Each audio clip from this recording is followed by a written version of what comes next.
The stars shimmered above the beaches of StarClan, and the air seemed to ripple with an odd energy as the night's moonlight found nooks and crannies to slide gently through, bathing the sleeping clan cats in a soft silvery light.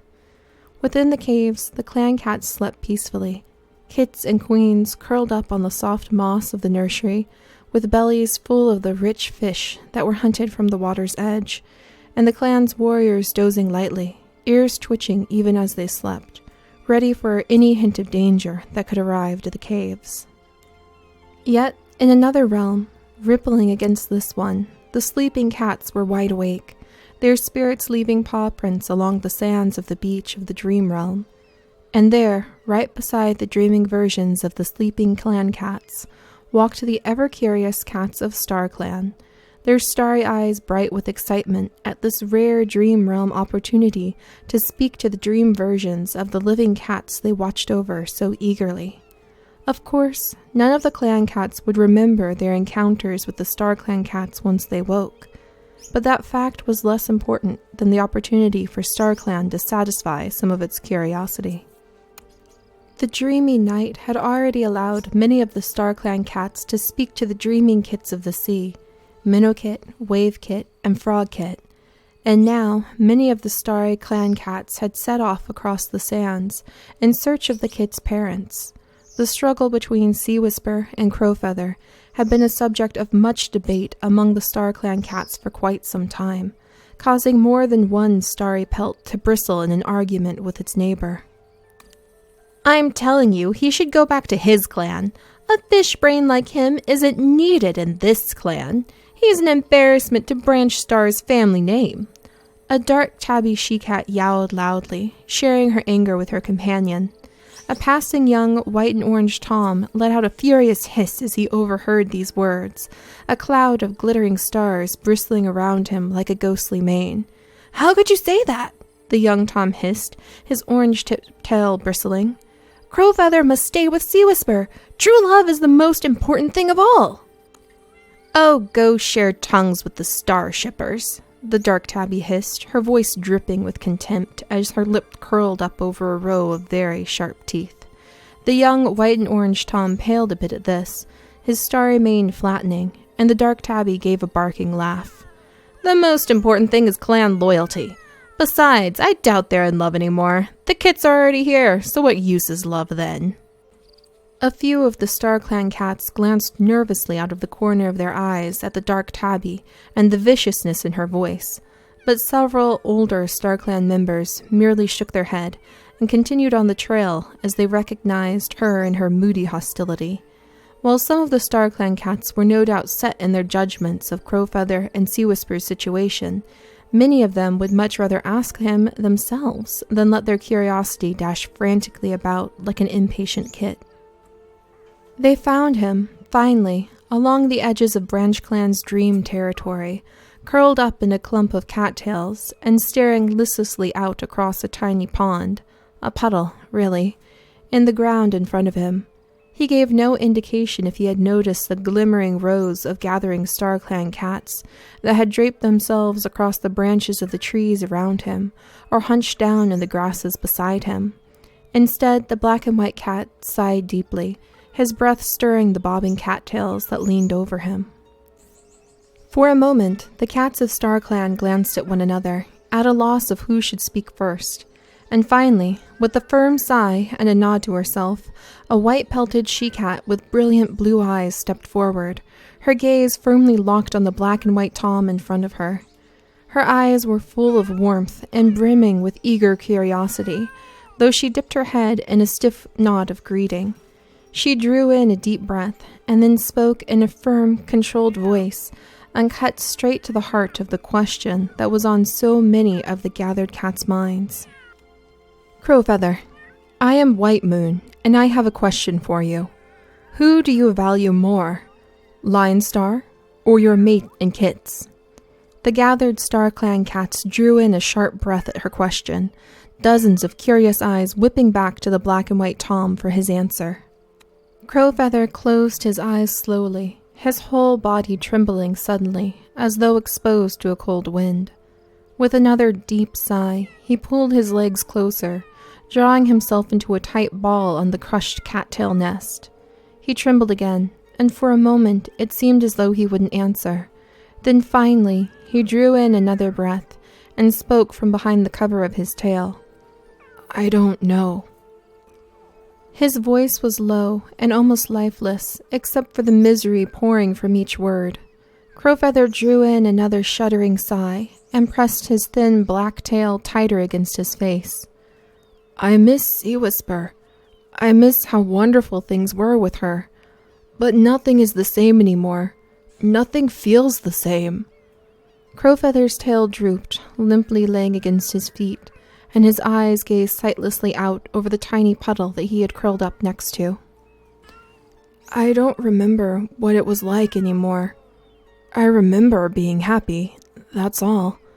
I remember exploring the new sense of the sea and Sea Whisper's kind eyes. I remember..." Crowfeather's voice trailed off, fading into the murky fog of the dream forest behind him. He was quiet for another long moment, and when he spoke again, his voice was as light as the fog itself. "I remember so many good things, but I can't remember what good feels like anymore." The gathered cats glanced nervously at one another, shaken by the desolation of the young warrior's voice. More than one or two faces bore a pained look as they recognized an uncomfortably familiar pain in his words. Before the more generous souls could step forward to try to console Crowfeather, the tomcat blinked suddenly and lifted his head, staring at White Moon as though seeing her for the first time. "But you asked about Lion Star," Crowfeather said, his voice sounding steadier. I value both of them. All of them." Crowfeather's brows drew together and he frowned, a spark of life coming into his eyes. "All the cats of Mossclan and BranchClan, I care about all of them in some way, and of course I love my kits and Sea Whisper, and Lion Star and Branch Star and all the rest."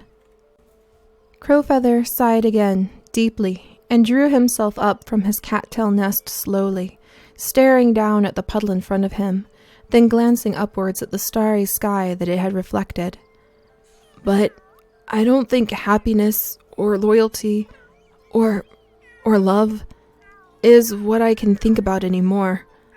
I think the only question that will help me find peace is who I want to live out my life as.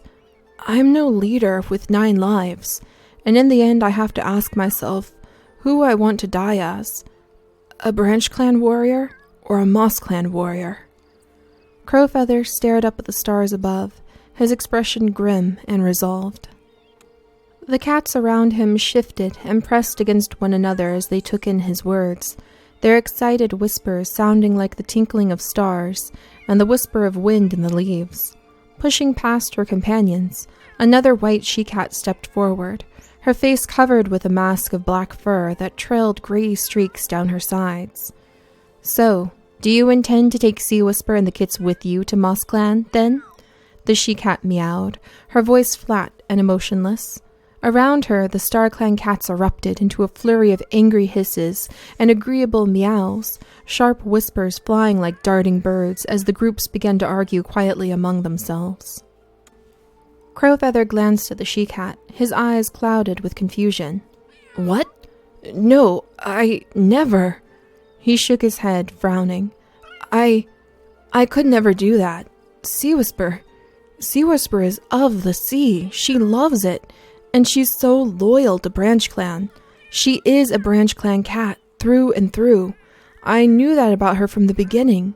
Her love of the sea and of the caves and the quiet caverns of moss and tiny cave ferns, the tide pools and warm sands. Crowfeather shook his head firmly, a slight frown still on his lips. Sea Whisper, I can't imagine her without the sea. And... Crowfeather hesitated, his confused expression disappearing for one of love cast under a cloud of hurt. And the kits. They're so much a part of her, of BranchClan. I couldn't imagine taking them out of their home that they've always known, or away from their mother and the other kids in the clan. They're so used to playing in the tide pools. I don't even know how they do in the forest. And the idea of Sea Whisper without them at her side, giving them all the love that they do, I can't think about that. Crowfeather let out a soft sigh and pushed away from the puddle and back into his cattail nest, drawing his long black tail against his body and looking back up once again at the stars. I know how it feels to be taken away from where you feel at home, and how hard it is to try to grow somewhere else. I could never do that to them, no matter how much it hurts.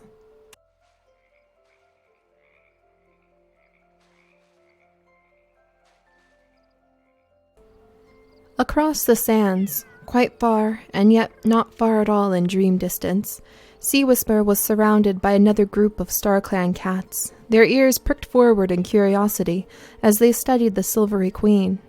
Their questions, however, remained wrapped up on their tongues due to the imposing presence that stood next to Sea Whisper, shooting fiery glares at any curious StarClan cat who dared to get too close. The great silver tabby StarClan she-cat stood beside her daughter, her broad body easily 3 times the size of Sea Whisper's, and her thick tail draped consolingly across her daughter's shoulders as Sea Whisper sobbed into the sands beside her.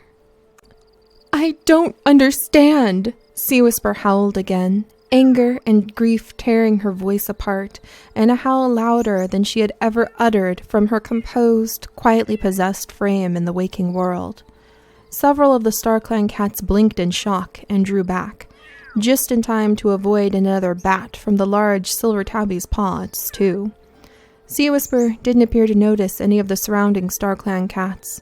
Instead, she drew in another deep breath and let out another howl of anger and pain, loud enough that it seemed to come right from the tip of her tail. "Why does he have to be like this? Why can't he just open his eyes and focus, or at least make up his mind? Does he really think I don't know what he is thinking all the time, with him glancing over at the forest? StarClan, I'd rather he looked at another queen with that much longing in his eyes. At least that would keep his feet on the sands." Sea Whisper stopped to draw in another long, shaking breath, pausing to sniff quietly to herself as she gathered her breath. "Well, no, I would mind if he looked at another queen like that. I just wish he'd stop." Sea Whisper let out a pained sob, and the large silver tabby she-cat licked her daughter gently on the head, purring softly. There, tell me all about it, my dear. He's a right awful Tom, it seems." She purred, her voice surprisingly light for such a large cat. Sea Whisper sniffed from under her mother's tongue, her eyes clouded with tears, the other StarClan cats completely ignored. "He's not awful. That's the worst part. If he was, then I wouldn't feel so confused and could just ignore him. But he just stays, and he's there, all gentle and kind and warm and a good fisher. But then you would look him in his eyes and see that he's not there, or you could talk to him, and you have to repeat yourself 6 times just to get him to listen to one word. And the death fish!" Sea Whisper let out another ear-piercing howl and batted at the sand with her paws as she recalled that incident. "The kits! He could have killed the kits, and if he can't focus enough not to feed deadly fish the kits, I wish he'd just go away and stop this pain already. I wish he'd stop dragging his feet in the sands and acting like he has to stay and be miserable just because I wish he was happy here. How can he act like this misery is my fault when all I want is for him to be happy? What right does he have to look at me with that hurt, sad look in his eyes if he won't even be honest about what he wants already?" Sea Whisper let out another series of howls at this point, scattering several of the more nervous StarClan cats. A very old, raggedy calico she-cat with one eye sniffed loudly and stalked away across the sands, a couple of the cats gingerly stepping away from the screaming queen with her. "For StarClan's sake," the old calico muttered, rolling her single eye. "I didn't make such a racket when I had 9 kits!" Her friends shushed her, but couldn't hold back the nervous giggles, and glanced over their backs as though expecting the silver tabby she-cat to chase after them any second. Quietly, the gathered cats of StarClan began to slip away into the shadows. Clearly, Sea Whisper's mother wouldn't let anyone come any closer to her distraught daughter. Not that any cat needed to ask Sea Whisper questions at this point. At least she had yelled loudly enough to make it quite clear in any cat's mind what she thought of the current situation, though her waking self would have never displayed such extreme emotions. And that gave plenty for the StarClan cats to gossip about. Could there be some limit to what Sea Whisper's calm self could endure in the waking world?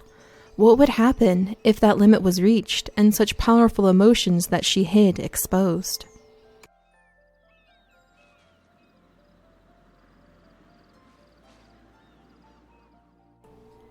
Well, I think you're stuck. A ginger she-kit named Applicate jumped down from the rock she had been on and batted at Sandkit's equally ginger rump, earning an annoyed meow from the dreaming kit. A small black tomcat sighed and stepped forward, biting Sandkit gently behind the neck and tugging her free of the hole between the cave rocks that she had managed to get stuck in.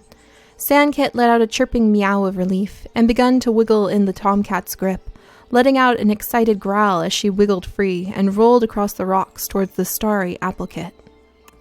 "Why do you do that, anyway, Sandkit?" Applicate meowed, darting to the side as the Sandy Kit batted at its StarClan playmate. Sandkit sat down suddenly, peering curiously at Applecate. "Do what?" she meowed, her voice rumbling with a play growl. Applecate jumped and spun in the air, earning a wide-eyed stare from Sandkit, who quickly narrowed her eyes and wiggled her rump at the challenge of chasing a flying playmate. "Why do you climb into all the holes in the cave? Is it fun? Are you going to bring the other kits?" "Course it's fun," Sandkit growled, her voice bright with excitement, despite the dirt and tiny pieces of stone that clung to her fur from her recent attempt at cave exploring. "'Cause I'm going to be the first one inside. I get to find what's there first." Sandkit let out an excited meow and skittered to the side, dancing in place as she studied the floating Applecate above her. "So why would I bring the other kits? Shellkit would just make me share what I found with everyone else, and I shouldn't have to share with him." Sandkit frowned and sat down, licking her paw as she turned over this agitating thought. "He's so annoying. Stonepool doesn't make me share anything, and he's my brother too. He shares with me instead, 'cause he brings me fish and moss balls to play with." Sandkit nodded to herself, pleased at this arrangement with her older brother. "Shellkit told me to share my scales with him, but I don't think you play with scales after you become a warrior, so I don't have to. So I don't have anything I have to share with Stonepool." Sandkit wrinkled her nose suddenly, another thought hitting her. "Minnowkit and Coralkit are always wanting to share, too, but I shouldn't have to share my best scales with them just 'cause they're kits too. But Shellkit always makes me." Sandkit let out an annoyed sigh, her tiny fat kitten tail lashing from side to side at this injustice of justice. "I wish Glowkit was my brother instead. At least he doesn't ever make me share. He always says that no one needs to share with him, and gives all his scales away all the time, even though his collection is the smallest." Sandkit nodded to herself, missing the heavy sighs and eye-rolling from the adult StarClan cats gathered, and glanced suspiciously up at Applecate, floating above her. "Why are you asking me about my caves, anyway? You aren't going to follow me, are you? 'Cause whatever I find in there, I found first. It isn't fair if you can fly and get there before me, and you gotta be fair." Sandkit hit one of her tiny paws on the ground as she growled up at Applecate, then let out an excited meow at a sudden movement from the shadows as a large spider came to view, and she dashed after it without hesitating, her tiny tail high in eagerness of the pursuit of the hunt.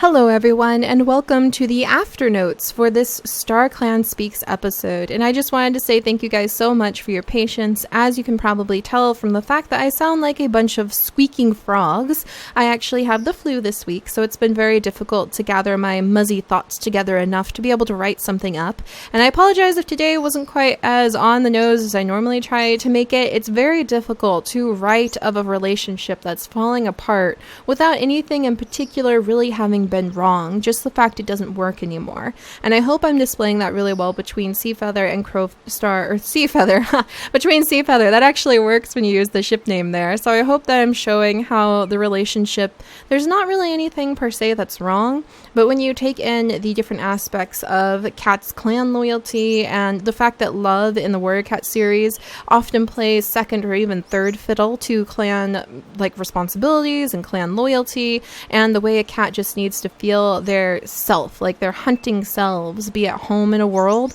then that's kind of what I'm trying to really display. So I apologize if I'm doing a bit of a muzzy job of it. I have got the flu, and so it's very hard to like unravel this, but I'm really proud that I stuck through and I did my best with it, and I'm so glad to finally have another Warrior Cats episode up. And I just wanted to let you guys know where things are probably going to go from here, because I'm ready to jump back into some action. And so we're going to actually jump out of StarClan Speaks and into the normal episodes next episode. I actually already have it written. I'm very excited. It's a long overdue event that has needed to happen for a little while, and we still have plans for some of our other events like season 2 coming in, and it's going to come in with a bang. Oh my goodness, I know I keep dropping hints about that, but the longer I wait, the more I'm stumbling on more things I can use. So it's been really helpful, actually. I have a whole bunch of new things that I can use for season 2, so that's going to be really fun. And I just wanted to make note that when we began the Warrior Cat series almost 100 episodes ago, I had no idea it was going to get here. I actually had been kind of fiddling around planning it for a super long time, and finally my beloved Chips, my best friend, my boyfriend, the one who I have been with for so many years now, looked me in the eye one day while I was telling him yet again about these Warrior Cats, which he calls the fighting kitties, and he has no idea what any of it's about. Just I kept blathering about it to him all of the time and saying how I wanted to do it but just never had. And he looked at me and he went, just do it already. Like, make it simple. Don't overwhelm yourself. So my very first episodes of Warrior Cats were simple. And they were simple because I was going to make this series easy and fast and just make it enjoyable and fun. And I have definitely made it enjoyable and fun for myself, but I've also made it so much more complicated than anything I've ever imagined.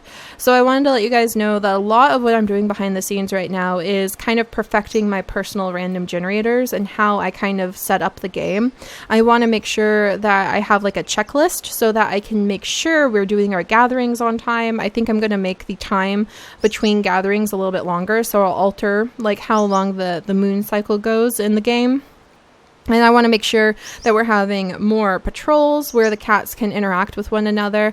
I want to make sure that we have more threats. Not to really, a lot of people seem to want death and drama and bloodshed in the Warrior Cat series. And even when I provide that, then the next episode, they're like, this is boring. There's not enough drama. And I'm like, what just happened to Trout Shadow? What about like the falling apart of all the clans and the things that are happening? I made cats, like, there were so many bad roles and people still want more drama in the series and more death among the cats. And honestly, guys, I don't know if we will ever get there, but I can promise you that next season I'm going to try to go into things a bit more organized. Sometimes when the pacing sort of staggers, or when I sort of sit there like a deer in the headlights, not sure what to do for the next episode, it's because I'm still sort of like hodgepodge mashing together this random generator and the way that we put all of our series together, because it's not pre-written and I do change it episode to episode, especially with what the cats do in gameplay. Like Crowfeather and Sea Whisper, they had those kits on their own without me doing anything to make that happen.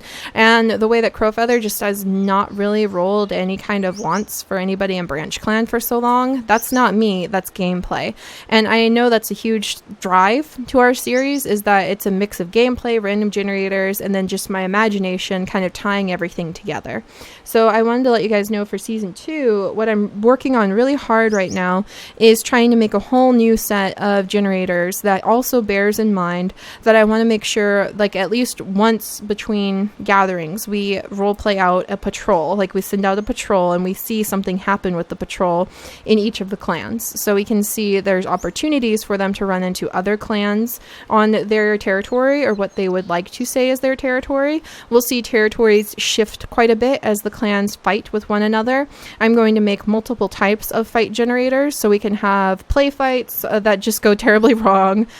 We can have interclan fighting, so that if two clanmates fight, which does happen sometimes in the books when tempers really flare, then they probably are not going to hurt each other, even when they're really angry and like attacking each other over a disagreement. I doubt they're really going to hurt each other the way that if it was an invading clan, they would be going through the throat, you know? Or if it was like a fox. So I'm going to make a whole bunch of different kinds of fight generators, and I'm going to make sure I have everything more organized. It's all just sort of scattered over multiple notes and notepad files, and like the random generator just thrown up all the time. So for season 2, when we introduce the third clan, I want to make sure there's more conflict, or opportunities for conflict, I should say. And I am going to have everything a little bit more organized, and we will be trying to kind of pace things out.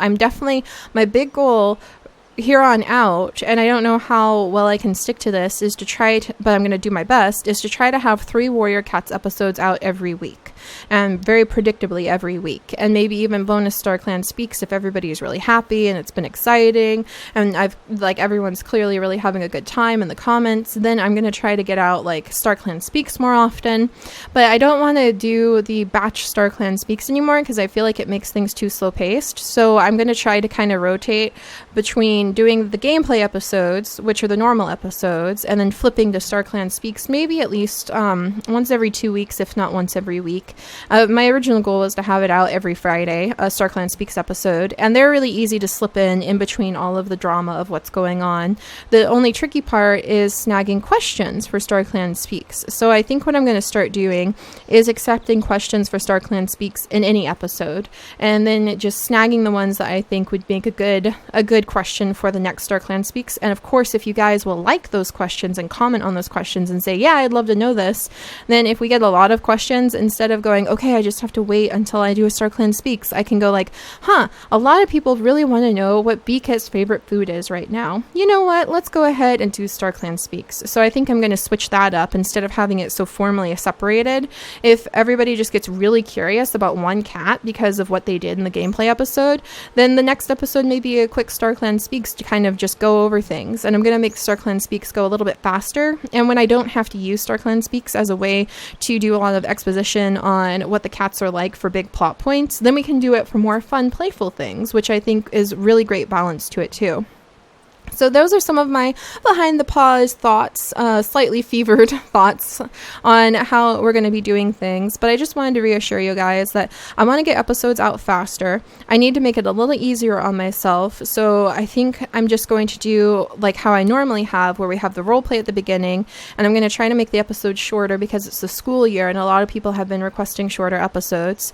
But I'm going to try to make them regular again. So you know that they're coming. You can predict that we're going to have some fun. And if everybody in the community, like, I cannot tell you how amazing it is to get the like actual physical letters, to get the emails in my email, like my fan mail email account, to see your guys' comments, to get the tweets of you guys being happy. And when I see that kind of happiness over our series, it really makes me want to bring it to life as much as possible. And so knowing that you guys are super happy, and knowing that I have a new plan to try to make myself organized enough that I can get the episodes out faster, what I'm trying to say is those random generators, getting them organized behind the scenes will make it easier for me to get episodes out, because it'll help me know what's going to happen, at least at the beginning of that episode. And I'm going to go back to doing just like a 5-minute-ish role play scene at the beginning, and then gameplay, and then role play kind of scattered in between. But I think the key is not to bog myself down too much with really heavy plots. I've got a few that I'll kind of hold on to as long as the game lets me. But otherwise, we're just going to kind of sit back and let the cats take us forward. The cats and the random generators take us forward and get a good momentum going. So I don't know if that made any sense, or if my squeaky frog voice has just babbled into the waterfall saying pretty much nothing. But it's just my way of trying to reassure you guys that instead of making things more complicated and more plot heavy and more difficult for me, I'm going to do my best to find a natural rhythm with the gameplay, a natural rhythm with the random generators, a natural rhythm with your guys' excitement. I really think that your excitement and happiness with the series and being able to get it out more frequently is the biggest momentum that helps me make more episodes. And so I'm going to focus on that. And then if we ever have events where we just kind of need to sit back and do a few roleplay episodes, like the transition into season 2 that's going to be coming up, and then I'll just bite the bullet on how it's going to eat up my life for a little bit to make the plot so big. And then we'll go back to the events that happen every episode. So it's going to be fun. And I will try to keep my ear to the ground and listen to you guys at being able to really kind of crank up the drama. I think we're going to start seeing a lot more cats, especially some of our kits that have traits, personality traits that you guys may not find very pleasant. But that's kind of how the books are. You need a character foil sometimes. You need a cat that has a really nasty trait every now and then to really kind of push everything together to create that conflict. And they may not be our clan cats. Maybe we won't push our clan cats that far. There are a few cats currently seated in the clans that you guys can probably think of, like Bartram. Honestly, I don't think anybody could say anything bad about Tommy. It would be really, that'd be hard, don't you guys think? To say something bad about Tommy would take so much effort. I can't. He's just a cinnamon roll, so I can't say anything bad about Tommy at all. But Bartram and Misty, Misty Pond, even Dawnstep to some extent, there are certain character traits that for the sake of their story and the fact that our first generation of cats is actually getting disturbingly old, I really need to set their longevity much higher. We might start kind of cranking up their negative personality traits a little bit. And I hope you guys can understand that, because often when we have the cats do something that's really kind of selfish or mean, a lot of people will attack me on a personal level, but then they're also demanding that we have more drama. So my hands are like tied. So please understand, if you start seeing some of our cats, like maybe Sandkit's selfishness is not a good thing, for instance. If you start seeing some of that come out, it's not because I'm trying to make a character really like stereotypical mean. I'm just trying to give them an opportunity to create a bit of conflict. And just remember that sometimes you make big mistakes and sometimes you hurt other people and you don't really mean to, but it does create a bit of a story. So you may be seeing some of that come forward too. But anyway, that's enough of my rambling. I just, again, wanted to let you guys know I'm going to try to find a way to find a better momentum and balance, and a huge part of that is frequency. And I keep biting off more than I can chew and freaking out myself and going, I can't write words, it's so hard. And then I actually do it and I'm like, oh, that wasn't so bad, and I'm really happy. It's one of the things I'm most proud about. So I'm going to keep my ear to the ground as we move into season 2, and I can probably promise you that just as the weeks go by, you're going to see this series become more and more polished, and we'll start doing those special events where we will start coming up with those festivals. We're going to start coming up with ways that we can add in your OCs. We can do little competitions, lighthearted, fun competitions sometimes, where I can start adding your OCs in as background characters, if not in the clans right away, then as cats that we can bump into a lot. So our series is probably going to be a little bit more different because we may bump into a lot more random cats in the forest than you would in the Warrior Cat series. But we do live next to a big town here in Meadow Dale, so there's that. And there's a few behind the paws things, like showing you guys how to get a plant sim using NRAS, showing you guys how to disable zombies, showing you guys where I get some of my favorite like plant mods and things like that I will be making in the future too. But yeah, I just wanted to say that, guys. Thank you so much for your patience. If you watched the update vlog, we had a house fire yesterday in the basement, which was really alarming. Medical issues with my family. I had my wrist hurt. I have the flu, all in the last week. So it's been a bit of a week, and I can't thank you guys enough for your patience and kindness while we move into Warrior Cats again. And I think that I'm beginning to realize that it's not so much polishing the writing for days on end like I was stressed that I needed to do, as much as it's just about enjoying the story and writing the story out and getting it out pretty often for you guys. So I'm going to try doing that, and who knows, maybe by the time we roll around to December and the Christmas break season, we'll really be able to hit it up with maybe even like a special Christmas daily episode series for a little while, because I really can't thank you guys enough for your kindness and your support, and the fact that Warriors is, out of everything I do now, the thing that challenges me on the most levels, and the thing that when I finish and when I publish an episode, I am the most proud of my Warriors Cats episodes as I am of anything else I do. Out of 4,108 videos on my channel, I can promise you the Warrior Cats episodes are the ones I have poured the most time and the most heart and the most effort and creativity in, and the ones that I am probably the most committed to bettering myself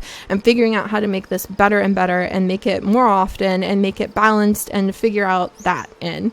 So yeah, they challenge me on a professional level, and they fulfill me on a creative level, and they make our community so diverse and amazing, and I can't tell you how happy it makes me to see you guys roleplay in the comments, how happy it makes me to see you guys get attached to our characters, how confusingly amazing it is to see like our characters show up on Warrior Cats forums. It's fantastic, and I can't thank you guys enough, and thank you so much for putting up with me while I figure this out. I'm not a professional writer, I'm not a professional YouTuber, in my opinion at least. I'm just figuring this out as we go.